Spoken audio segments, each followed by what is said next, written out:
Berbagai peristiwa unik, menarik, hingga tragedi yang menelan korban jiwa terjadi selama sepekan ini. Rangkaian peristiwa tersebut kami rangkum dalam segmen On This Week.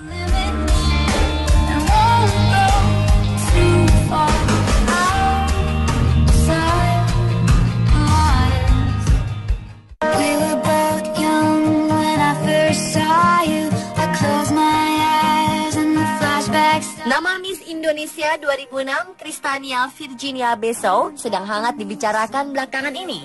Pasalnya, foto dirinya berseragam tentara Amerika Serikat yang diunggah di akun Instagram beredar luas di dunia maya. Diketahui saat ini wanita kelahiran Manado tersebut adalah anggota Angkatan Darat Negeri Paman Sam.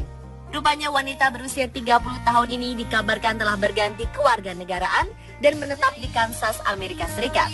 Kristania adalah Miss Indonesia kedua yang mewakili Provinsi Sulawesi Utara yang menggantikan Miss 2005 Imelda Francisca. Ia juga Miss Indonesia pertama yang mewakili Indonesia di ajang Miss World 2006 di Polandia.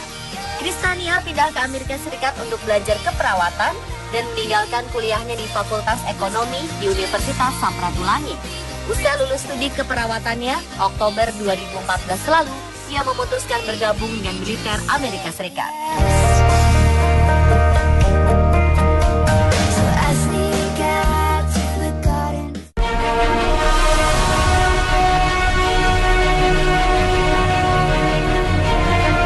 Pesawat kecil Argentina jatuh beberapa saat setelah lepas landas dari sebuah resor di negara tetangga Uruguay. Kecelakaan ini menewaskan seluruh penumpangnya yang berjumlah 10 orang. Pesawat Beechcraft berlisensi Argentina ini baru saja lepas landas dari bandara di dekat kota resort Punta del Este di Uruguay.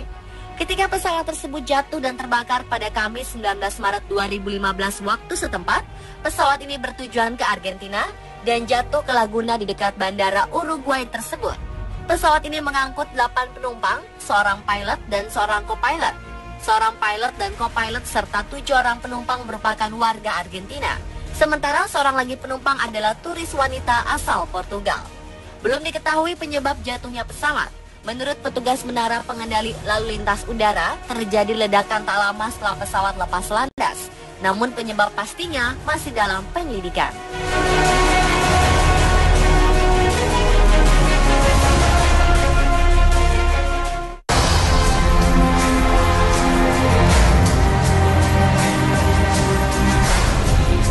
Tujuh anak tewas dalam kebakaran yang melanda sebuah rumah di Brooklyn, New York, Amerika Serikat. Penyebab kebakaran ini belum diketahui. Disampaikan kepolisian setempat, anak-anak yang menjadi korban tewas dalam insiden ini berusia antara 5 tahun hingga 14 tahun. Hanya ada 2 korban selamat dari kebakaran itu, yakni 2 wanita berusia 45 tahun dan 15 tahun. Keduanya segera menjalani perawatan di rumah sakit setempat. Api mulai membakar rumah tersebut pada 21 Maret dini hari waktu Amerika. Diduga penghuni rumah masih tertidur lelap saat kebakaran terjadi. Hingga berita ini ditulis, kepolisian setempat masih terus menyelidiki penyebab kebakaran tersebut.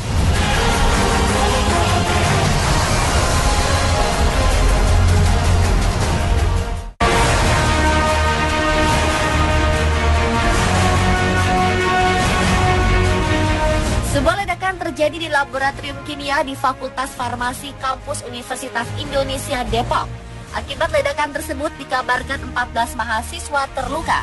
Penyebab ledakan adalah meledaknya tabung reaksi saat mahasiswa sedang melakukan praktikum. Ledakan tabung diduga akibat pemanasan berlebih saat melakukan distilasi atau penyulingan. Diduga ada prosedur yang dilanggar mahasiswa. Seharusnya suhu ideal penyulingan adalah 60-70 derajat Celcius.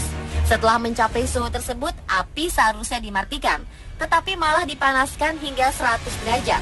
Terjadinya overheat atau kelebihan panas inilah yang diduga meledakkan tabung kaca. Pada 14 korban yang menjadi korban ledakan, di mana 2 diantaranya menderita luka berat. Salah satu mengalami kerusakan mata akibat serpihan kaca tabung reaksi menancap di mata.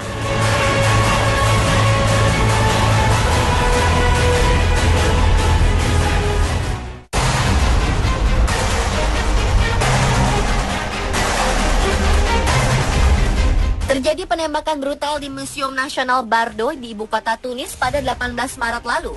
Dua pria bersenjata menyerbu masuk ke dalam museum dan melepaskan tembakan ke arah pengunjung. Para pengunjung pun berlarian keluar, namun pelaku sempat menyandera beberapa orang. Sekitar 2 jam setelah serangan terjadi, tentara dan kepolisian bersenjata lengkap menyerbu museum tersebut. Baku tembak pun terjadi dan 2 pelaku tewas ditembak tentara Tunisia. Para sandera lantas dibebaskan. Perdana Menteri Tunisia, Habib Essid, mengeluarkan pernyataan bahwa masih ada 3 tersangka lain yang masih buronan. Otoritas Tunisia masih terus memburu tersangka lain. Terdapat perbedaan jumlah korban tewas dalam insiden penembakan brutal ini.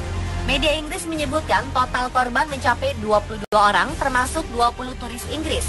Namun media Amerika menyebutkan korban tewas 19 orang, di mana 17 diantaranya adalah warga asing. Para turis asing yang tewas dalam insiden ini diketahui berasal dari beberapa negara seperti Perancis, Spanyol, Jepang, Italia, dan Polandia. Selain korban tewas, 40 orang lainnya luka-luka penembakan brutal ini.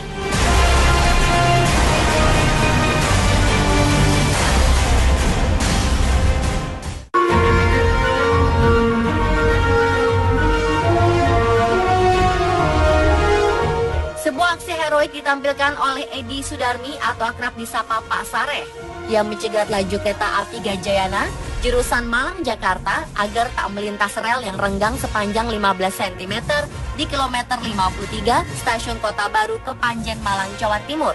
Pak Sareh adalah warga di sekitar pinggir rel. Pria beranak 4 itu mengetahui ada rel renggang saat hendak melayat dan menyusuri jalur kereta bersama istrinya pada 18 Maret lalu.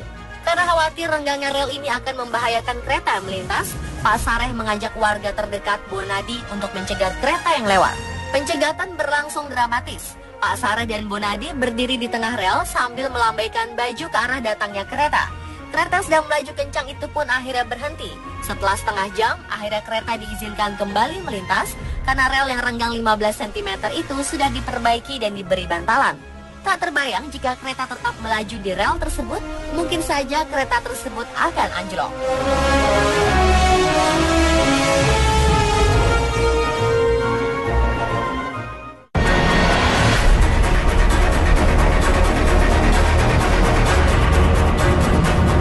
Mantan Perdana Menteri Australia, Malcolm Fraser, tutup usia pada 20 Maret lalu.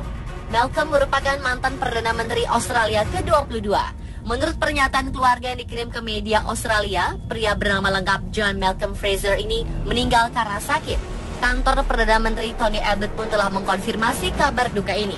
Fraser menjabat sebagai Perdana Menteri Australia pada tahun 1975 hingga 1983 di tengah krisis konstitusional.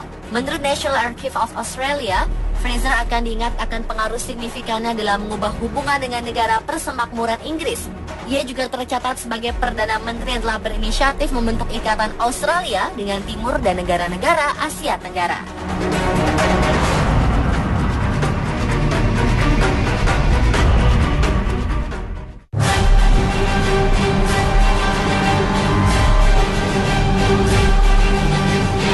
Tentara Niger dan Chad, Afrika menemukan kuburan massal berisi lebih dari 90 jasad manusia.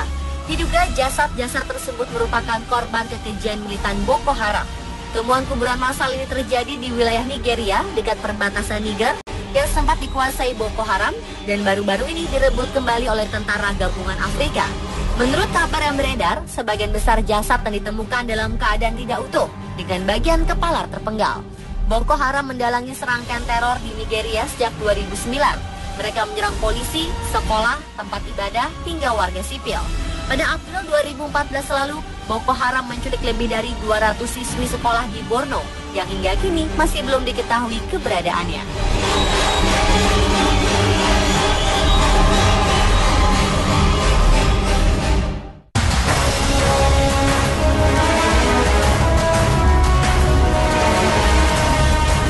Seorang narapidana di Ohio, Amerika Serikat mendapat ganti rugi sebesar 13 miliar rupiah karena mendekam di penjara atas pembunuhan yang tak dilakukannya. Pria ini dibuai selama 39 tahun sebelum akhirnya bebas. Ricky Jackson, nama narapidana tersebut, menjadi narapidana di Amerika Serikat yang paling lama ditahan dan kemudian dibebaskan setelah dinyatakan tidak bersalah. Pada 1975, Jackson dinyatakan bersalah bersama 2 terdakwa lainnya atas pembunuhan seorang salesman, Harold Franks. Saat itu seorang anak berusia 12 tahun, Eddie Vernon, mengaku melihat serangan terhadap korban. Tahun lalu, Vernon yang berusia 53 tahun mencabut testimoninya. Kepada otoritas tempat, ia mengaku tak pernah menyaksikan secara langsung pembunuhan tersebut. Dengan pencabutan testimoni ini, tidak ada bukti yang menunjukkan keterlibatan Jackson dalam kasus ini.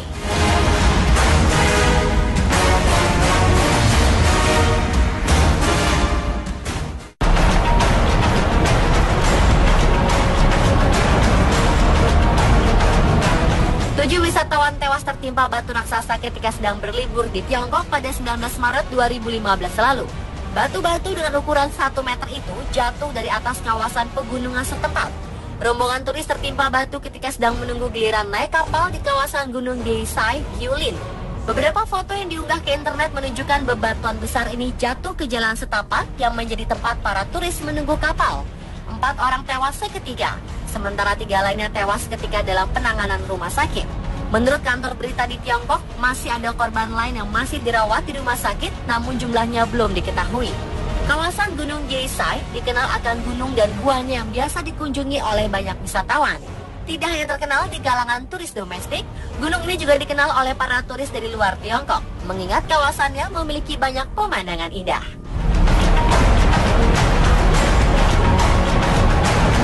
Pemirsa, itulah rangkaian peristiwa yang kami rangkum dalam segmen On This Week kali ini.